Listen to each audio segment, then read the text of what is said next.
keputusan terberat, yakni meninggalkan dunia wedding. Padahal itu juga yang membesarkan nama seorang Zulkifli di dunia videografi. Akhirnya kita full hijrah dari termasuk menutup akses ke wedding. Istri sering sakit, istri, anak, istri gitu. gantian. Akhirnya saya mikir, oh ternyata ini ada yang salah nih. Ketika benar-benar nggak ada pemasukan, sementara pengeluaran banyak-banyaknya di sini, jual yang bisa dijual. Sampai akhirnya di titik terendah itu di 2022. Alhamdulillahnya Allah nggak cuman nyuci, tapi Allah ngasih solusi berubah, didatangkan teman-teman yang se-value.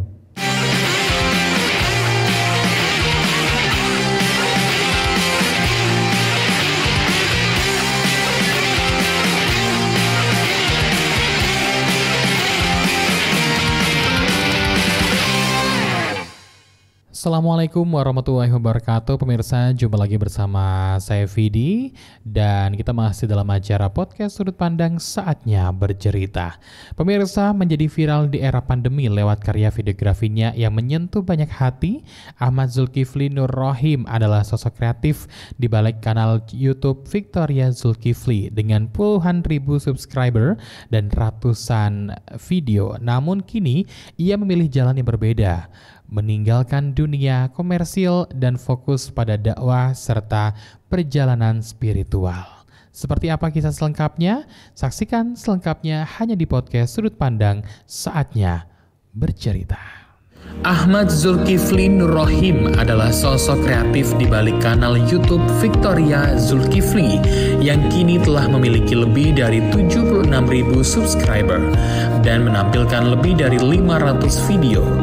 Namanya sempat viral saat era COVID-19 berkat karya-karya videografinya yang unik dan menyentuh banyak orang. Namun, seiring waktu, Zulkifli memilih untuk berhijrah dan meninggalkan dunia videografi komersil yang dulu membesarkan namanya. Keputusannya itu membawanya ke arah baru, lebih fokus pada konten dakwah dan perjalanan spiritual, terutama seputar umroh. Kini, melalui platform digital, ia terus berbagi nilai-nilai Islami dan pengalaman spiritualnya, menginspirasi banyak orang untuk mendekatkan kepada Allah lewat kisah nyata yang ia bagikan. Saksikan kisah selengkapnya hanya di podcast Sudut Pandang Saatnya Bercerita. Baik pemirsa, itulah dia untuk sosok seorang Ahmad Zulkifli Nur Rohim, dan kali ini kita sudah hadirkan sosok seorang Mazul ya. Kita bisa panggilan akrabnya adalah Mazul. Baik, Assalamualaikum Mazul. Waalaikumsalam. Oke, apa kabar Mazul hari ini? Alhamdulillah, luar biasa. Luar biasa ya. Baik Mazul, nah ini penasaran banget dengan sosok seorang Mazul ya. Yang kita kenal adalah seorang videographer. Kalau saya ketemunya waktu itu di wedding ya Mas. Betul, wedding. Nanti kita bahas tuntas ya masalah Mazul ini, luar biasa banget. Dan mungkin biar tidak penasaran juga bagi rekan-rekan atau mungkin klien yang di luar sana dan sebagainya seperti apa, seperti itu. Mazul, boleh gak sih ceritain dulu tentang seorang Zulkifli itu menekuni di dunia videografer itu sejak kapan? Sebenarnya start dari 2012. 2012 itu saya mulai mempelajari karena backgroundnya suka seni sebenarnya Mas. Oh, jadi seni musik seni. itu memang saya dulu ikut main band. Oh, jadi keyboardist. Musisi ya, juga, keyboardist. Ya. Tapi masih ingat? Masih ingat tutsnya aja. Soalnya sekarang jadi keyboard laptop sekarang. Oh, keyboard laptop bener. Nah, atau terus keyboard HP. Iya. Nah, terus di 2012 itu kita mempelajari karena waktu itu uniknya kita bandnya punya lagu, tapi nggak ada yang bisa bikin video yang oke gitu Mas. Oh gitu. Jadi, itu benar-benar tidak sengaja. Jadi akhirnya bermodalkan YouTube waktu itu. Kita belajar tutorial dan lain sebagainya. Waktu itu masih mahasiswa. Kebetulan saya di Fakultas Psikologi Universitas Erlangga. sambil kuliah sambil belajar. Sambil belajar, betul. Nah, start dari kuliah itu kita bikin apa namanya video sederhana, tapi setiap kali ada mata kuliah Betul. yang ada tugasnya, Betul. itu saya buatkan plus video. Wow. Jadi dapat nilai tambah. Dapat nilai tambahan ya. Jadi dapat nilai tambah. Lanjut setelah apa namanya kuliah itu langsung saya daftar ke Trans TV. Ke Trans TV terus. Di 2014 kurang lebih saya join di Trans TV di. Berkat video tadi. Jadi di waktu kuliah itu salah satu dosen mempercayakan untuk bikin video profil fakultas. Wow. Coba kamu bikinkan. Itu gitu waktu itu medianya menggunakan apa? Medianya menggunakan seadanya yang dari kampus gitu. Berarti kemudian, belum punya memiliki media sendiri? Belum. Oh, oke. Jadi benar-benar dulu itu benar-benar nggak punya, ya cuman ada laptop gitu aja untuk ngerjain tugas. Untuk ngedit ya gitu. Untuk ngedit dan lain sebagainya. Nah dari situ hasil profil itu saya tunjukkan ke tim Trans TV waktu itu. Sama pihak Trans TV waktu interview ditanyain, kenapa nggak buka sendiri gitu. Padahal karyamu ini nilainya bisa miliaran loh, gitu. Wow. Gitu. Terus saya waktu itu jawab, saya pengen belajar lebih jauh tentang videografi di Trans TV kayak gitu. Best ya. Langsung. Musuh anak psikologi ya kalah dong ya kan. Dibaliklah ke TV ya. Akhirnya singkat ceritanya luar biasa. Keterima di sana. Iya keterima dengan omongan tadi ya. Iya. Keterima tapi nggak bertahan lama saya di sana. Karena waktu itu banyak pertimbangan dan waktu itu saya melihat tren saat itu YouTube lah yang mungkin yang lagi up-upnya gitu ya, iya. lagi happening gitu. Dan bahkan artis-artisnya itu juga punya channel YouTube sendiri, betul. Jadi saya mikir YouTube ini. Itu tahun berapa Mas Zul? Tahun 2014-2015. Jadi saya memutuskan untuk keluar. Betul. Nah keluar. Berapa lama berarti? Setahunan ya. Nah kemudian keluar, saya mikir saya kurang nih ilmunya. Karena waktu di Trans TV beda sama di production house. Oh betul. Jadi kalau di production house itu lebih ke kreatif, kalau di Trans TV lebih diatur, tertata ya. Dan cepatnya. Cepat betul. Jadi harus running cepet nih gitu. Betul. Sehingga di 2015. Ini benar-benar anak seni berarti ya. Kalau dibilang seni ya seni apa ya, dadakan. Seni dadakan. Karena memang dari darah sendiri itu, maksudnya keturunan ayah maupun ibu nggak banyak yang seni ya, maksudnya lebih ke arah lingkungan. Jadi teman-teman suka seni, akhirnya kita belajar bareng gitu. Oh gitu. Nah terus di 2015 sampai 2017 itu saya nyoba merantau lagi ke Jakarta, ikut di production house yang itu ngerjakan company profile, terus kemudian ngerjakan musik klip dari artis-artis dan lain sebagainya. Itulah startnya dari videografi sampai akhirnya ini pulang kampung berarti? Bukan pulang kampung, aslinya saya Surabaya Mas. Aslinya Surabaya? Asli Surabaya, dapat jodoh orang Jember. Ya. Akhirnya stay di Jember. Terus stay di Jember itu production house nggak ada gitu ya. Dan waktu pertama kali ke Jember itu saya bingung Mas. Shock. Mau ngapain nih gitu. Bener-bener shock karena apa? Dari kota besar ya kan. Bener. Jadi di Jakarta itu waktu 2017 itu saya udah nge-handle wedding clip yang sinematik. Terus kemudian video klip artis-artis. Terus kemudian company profile perusahaan-perusahaan nasional maupun multinasional. Terus kemudian waktu di Jember bingung.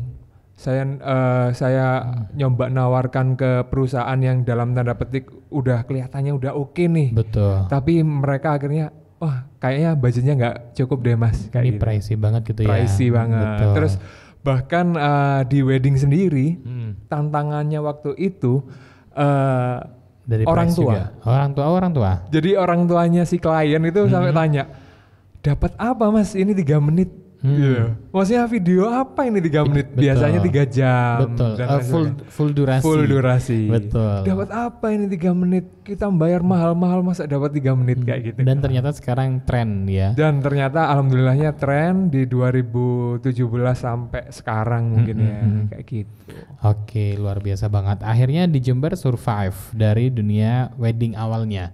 Benar Mas. Saya nggak menyangka, mungkin juga kuasa Allah juga. Jadi saya justru diselamatkan dengan dunia wedding waktu itu. Jadi di tahun-tahun pertama memang nggak banyak orang berat yang ya, aware tentang cinematic wedding itu seperti apa dan lain sebagainya. Tapi di 2018 ketika itu udah jadi tren, betul. itu panennya luar biasa banget ya. Panennya di situ sampai akhirnya ketemu pandemi. Akhirnya bagaimana saat pandemi? Jujur 4 bulan itu nggak ada event Mas. Dari 4 pandemi bulan, itu? Waktu awal pandemi nggak ada event. Terus dari situ banyak banget teman-teman yang akhirnya putar otak ya. Putar otak. Dan bahkan ada yang sebelumnya bukan di dunia wedding, akhirnya masuk ke dunia wedding. Begitu pula sebaliknya. Betul. Jadi ada yang di dunia wedding terus kemudian gara-gara pandemi event kemana gitu ya. Bener. Akhirnya dari situ banyak istilahnya perubahan yang signifikan di dunia wedding.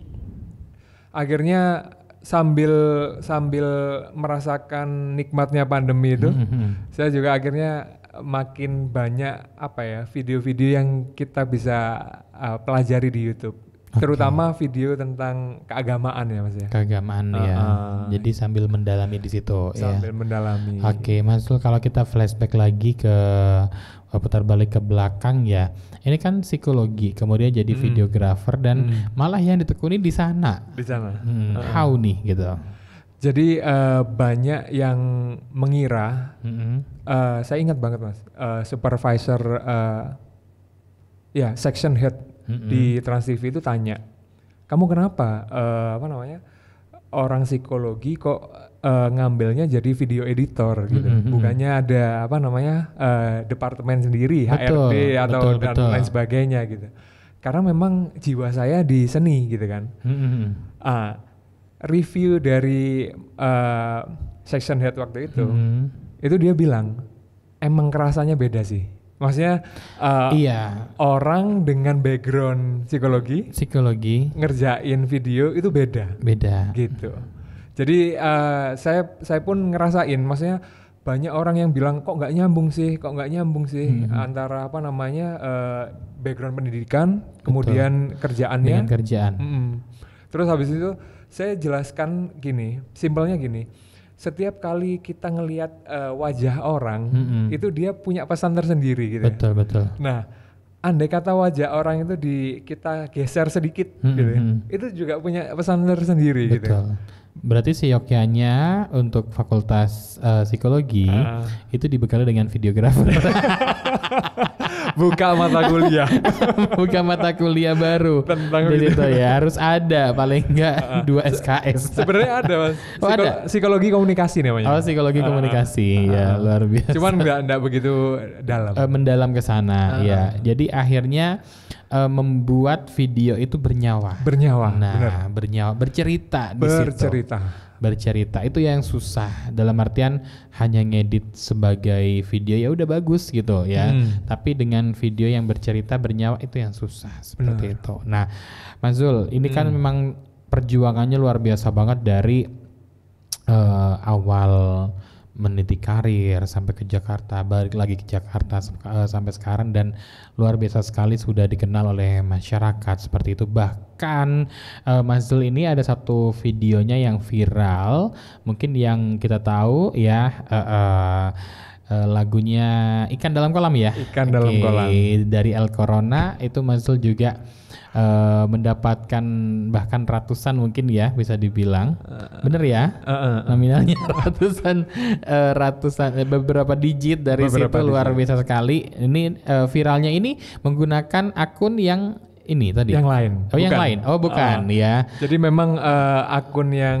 tadi Mas Widi disebutin, Victoria Zulkifli itu sebenarnya family. Akun Jadi family. benar-benar akun keluarga yang mana saya dapat insight dari psikologi sendiri, Mas. Okay. Jadi waktu saya kuliah itu saya merefleksikan diri bahwa ingatan saya waktu kecil itu apa sih gitu. Oh gitu, betul. Mas Widi sendiri kalau misal ngingat waktu kecil hanya beberapa momen saja kan ya. Betul. Padahal waktunya itu kan panjang. Sayang banget kalau nggak divisualkan gitu. Betul. Nah akhirnya saya nyoba buat video simple gitu setiap perjalanan sama keluarga itu saya bikin. Ternyata ngefeknya banget Mas di anak saya terutama. Anak saya tuh mesti saya tanyakan saya recall lagi memorinya. Ingat nggak waktu kita kesini? Oh ingat, ini ceritanya kayak gini ya gitu. Oh gitu. Nah, ya, ngaruh banget ya. Dan masya Allahnya ketika anak kecil itu di recall terus, itu akan menjadikan dia gampang hafal. Oke. Jadi pelajaran pun alhamdulillah Allah mudahkan si kecil itu kalau saya ngajarin sekali dia paham. Oh keren ya Mas ya. Dan alhamdulillah juga dia juga mudah untuk menghafal Al-Quran. Oh ngaruh ke situ. Ngaruh ke situ. Luar biasa. Alhamdulillahnya ya itu tadi. Kita nyoba untuk nge-recall dan lain sebagainya. Akhirnya terekam ya. Akhirnya kayak terasa sendiri gitu. Betul Mas. Nah terus kemudian untuk yang channel satu lagi itu yang untuk ikan dalam kolam. Betul. Itu komersial. Tapi sekarang sudah delete. Bukan delete, saya ganti ya. Saya ganti, luar biasa ya. Karena memang waktu itu 1 tahun itu langsung melejit ya. Terus kemudian karena memang banyak yang suka lagu tersebut, itu akhirnya di remake. Betul. Bahkan sampai Ayu Ting Ting mungkin ya, itu nge-remake. Terus kemudian banyak artis-artis yang ikutan nyanyi itu. Betul. Dan se-Indonesia. Se-Indonesia bernyanyi itu. Bahkan ketika saya di Bali, saya lewat di sebuah hajatan gitu ya, itu yang di setel untuk soundchecknya itu. Betul. Nah akhirnya saya mikir, waduh ini bahaya ini gitu kan. Bahayanya apa? Memang benar dapat penghasilan. Betul. Tapi kalau yang konten ini menjadikan orang itu nggak baik dalam tanda kutip ya, kan dari dosa jari ya. Betul ya. Rekening ngalir, dosa juga ngalir. Oke, luar biasa sekali ya. Ini juga pembelajaran. Kalau misalnya kita memiliki keluarga mungkin bisa di record yang akhirnya akan menjadi suatu rekaman tersendiri bagi anak-anaknya sehingga melatih otak dari sang anak tersebut untuk mengingat seperti itu. Betul. Ya. Makanya saya tuh jarang ingat Mas. Mungkin karena orang tua saya nggak nge-record. Karena waktu itu nggak ada zaman HP. Nggak ada zaman HP ya. Makanya sering lupa ya. Baik, luar biasa sekali Mas Zul. Keputusan terberat yakni meninggalkan dunia wedding.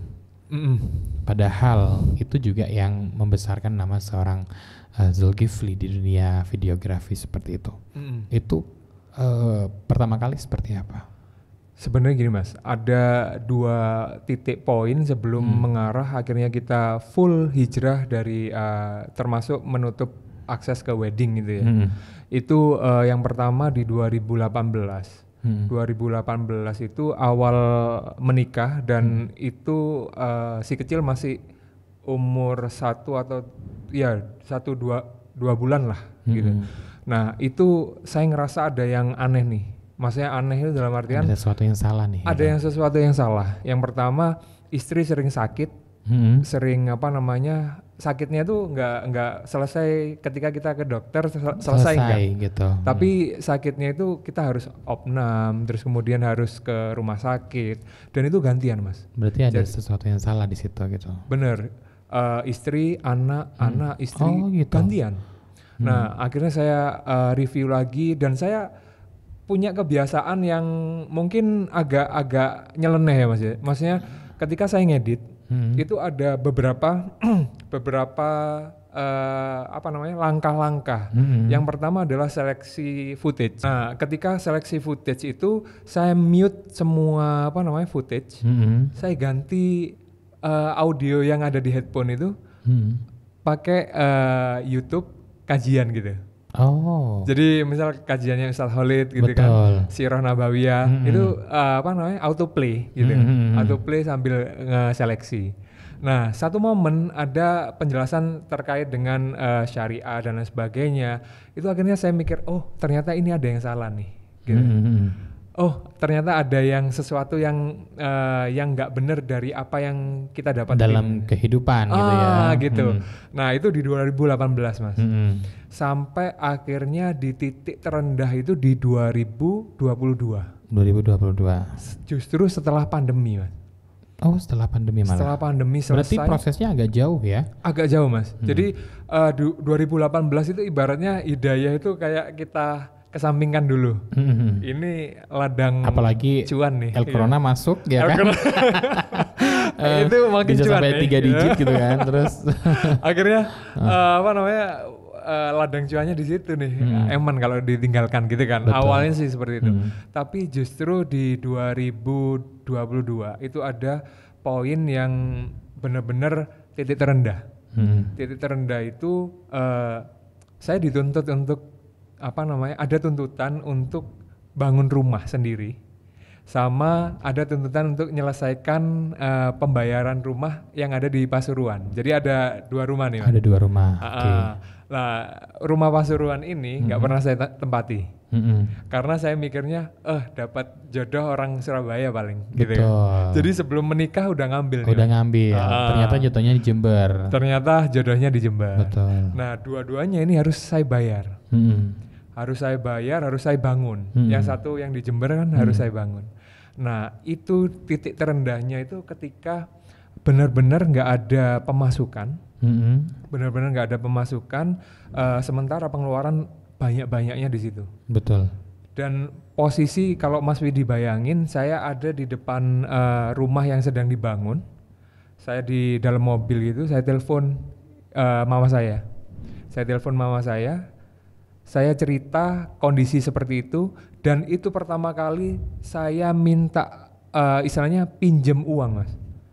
Jadi selama saya lepas dari kampus itu, bahkan ketika di kuliah itu nggak pernah sama sekali saya minta uang ke orang tua. Karena sudah ada di titik terendah ya. Dan ketika di titik terendah itu saya tanya, Mah ini rumah belum selesai, sementara udah nggak ada dana nih. Betul. Gitu.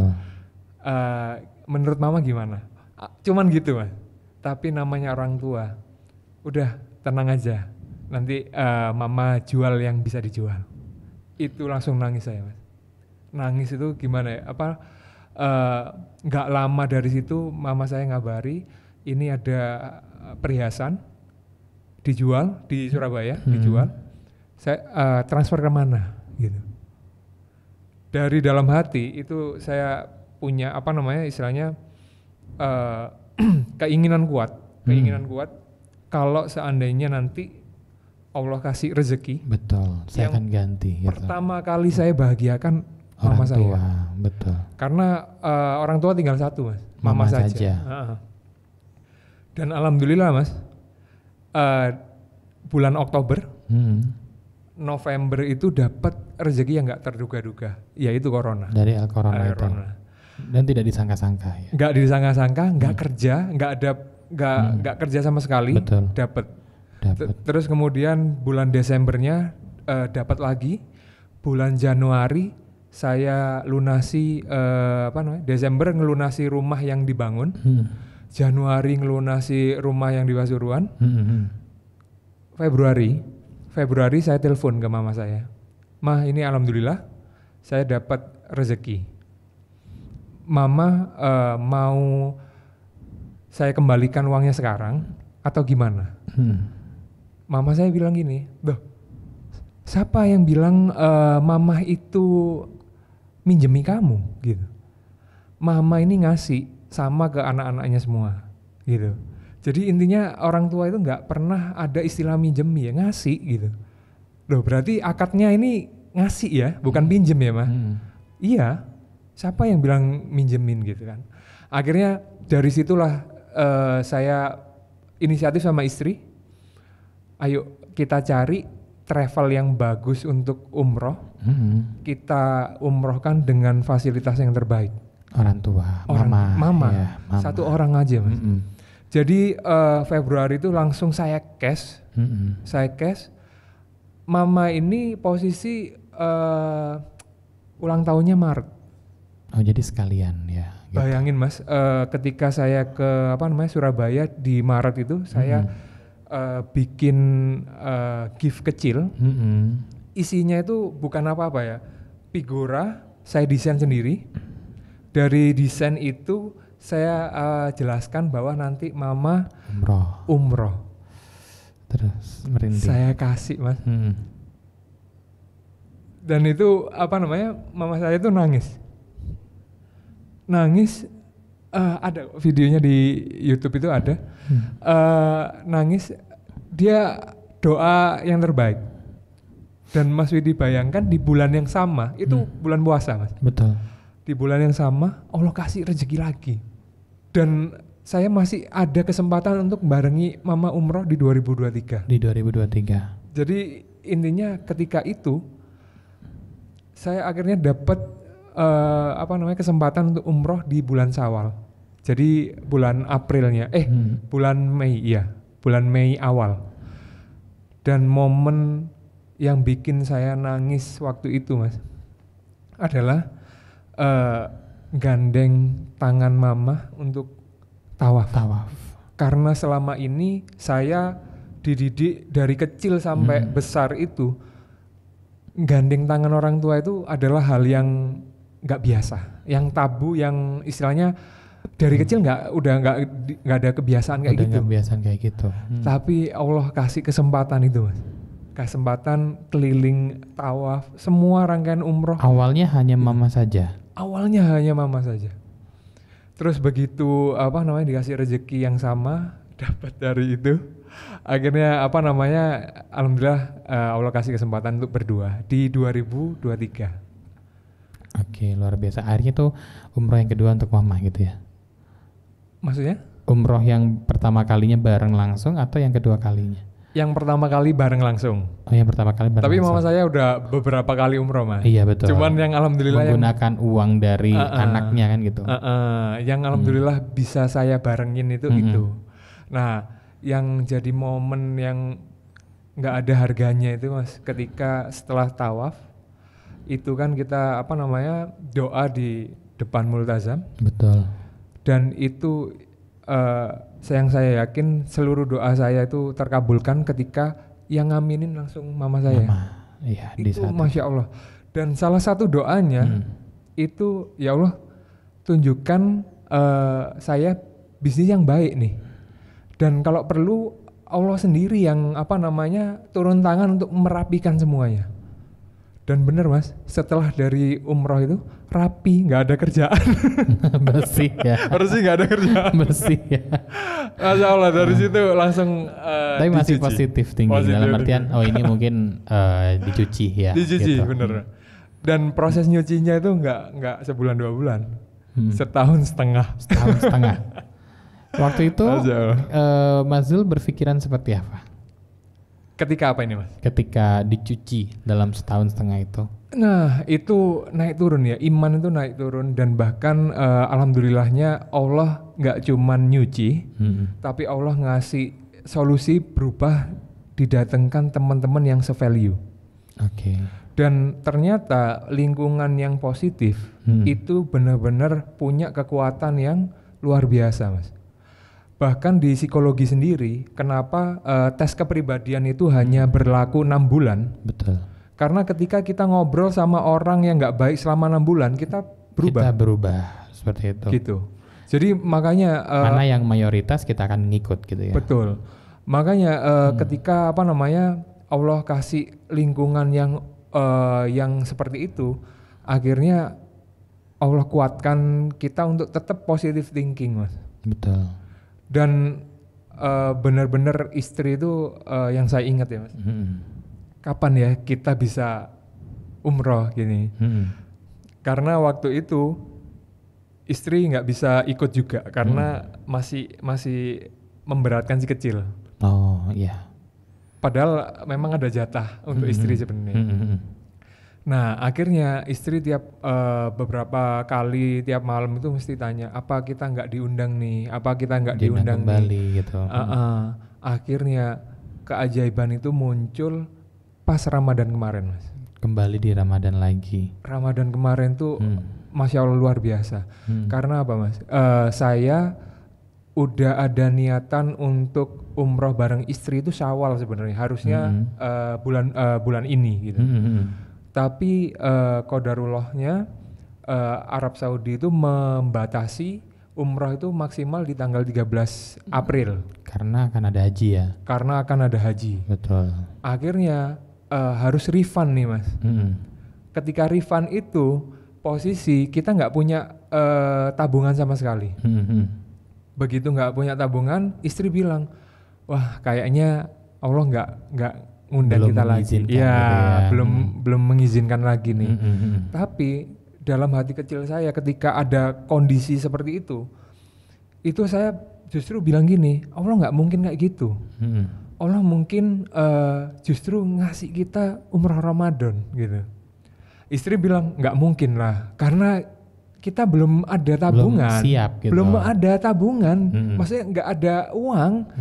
Waktu itu hanya ngebooking pesawat aja. Jadi bulan Syawal itu saya cuma ada dana 26 juta sekian, itu hanya booking pesawat. Dan itu harus di-refund. Ketika kita nge-refund, otomatis ada potongan 30%. Ada potongan 30%. Otomatis kan berkurang 6 ya. juta sekian. Betul. Nah akhirnya, wah nggak mungkin nih gitu kata istri. Tapi saya ingat teman-teman juga sama ustadz-ustadz yang guru-guru kita itu bilang kalau kita mendekat ke Allah satu langkah, Allah berlari gitu loh. Nah saya yakin ini Allah akan mempercepat itu. Dan bayangin Mas, Hamin 1 bulan banyak proyek yang muncul di bulan itu. Dan itu langsung menutup semua kebutuhan. Semua kebutuhan umroh Ramadan. Dan waktu itu yang saya rasakan itu benar-benar rekening itu 0. Allah yang ngasih. Jadi Allah datangkan orang, uangnya itu untuk booking hotel, yang ini untuk booking transportasi, dan ada yang visa juga. Seperti itu. Luar biasa. Semuanya disiapkan oleh Allah ya. Dan kejadian yang paling menarik itu ketika umroh Mas. Maksudnya ketika umroh benar-benar saya sama istri itu merasakan jerih payah selama ini itu terbayarkan di sana. Allah kasih semua kemudahan, kenyamanan di sana. Masya Allah ya, luar biasa sekali. Dan akhirnya Mas Zul ini memutuskan untuk tidak lagi di dunia wedding. Benar. Dan namun untuk videografi tetap berjalan dengan syarat dan ketentuan ya. Dari Mas Zul luar biasa sekali. Itu keputusan yang berat ya Mas. Tapi sangat berat. Bagaimana lagi karena ini adalah merupakan keputusan gitu ya. Luar biasa. Dan semoga tetap survive ke depannya Mas Zul. Mungkin ada yang mau disampaikan kepada pemirsa yang di rumah, closing statement. Jadi teman-teman kalau ingin melakukan sesuatu, pertama niatkan karena untuk ibadah, karena Allah. Yang kedua lakukan aja, karena selama itu baik, insya Allah pasti Allah pertemukan dengan sesuatu yang baik. Luar biasa sekali. Dan sekarang Mas Zul tidak hanya berbahagia sendiri karena di channel YouTube-nya juga menjelaskan bagaimana umroh itu, umroh dan mandiri. Betul, umroh mandiri sehingga nanti mempermudah teman-teman juga ya. Semoga itu jalan Allah juga sehingga bisa menjadi amal untuk Mas Zul juga beserta istri. Terima kasih Mas Zul yang sudah hadir di podcast Sudut Pandang, dan semoga nantinya bisa menginspirasi bagi kita semuanya yang nonton di channel YouTube RRI Jember pastinya. Saya Vidi pamit, sampai jumpa. Wassalamualaikum warahmatullahi wabarakatuh. Podcast Sudut Pandang saatnya bercerita.